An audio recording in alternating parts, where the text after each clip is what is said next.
In a three-phase delta-delta transformer, the primary and secondary currents are not equal because of the phase shift between the phases.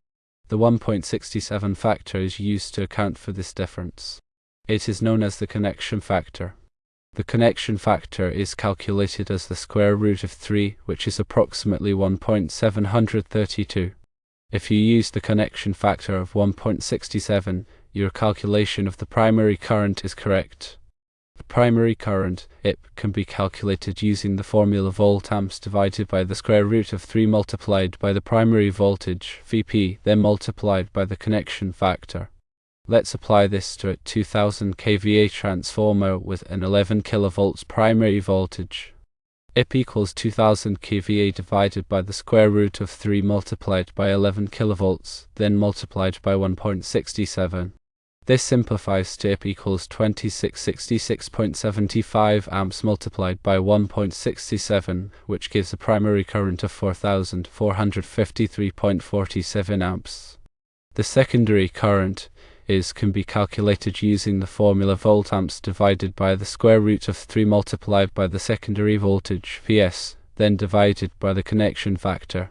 For the same 2000 kVA transformer with a 433 volt secondary voltage is equals 2000 kVA divided by the square root of 3 multiplied by 433 volts, then divided by 1.67.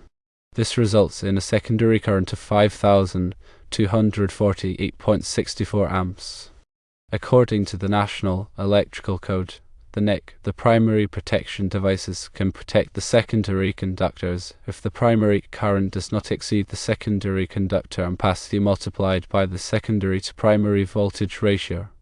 To determine if the primary protection is adequate, we need to calculate the primary current limit. This is the secondary conductor ampacity multiplied by the secondary to primary voltage ratio. In a given scenario, the secondary conductor ampacity is 5248.64 amps. The secondary to primary voltage ratio is 433 volts divided by 11 kilovolts, which equals 0.39. The primary current limit is therefore 5248.64 amps multiplied by 0.39, which equals 204.65 amps.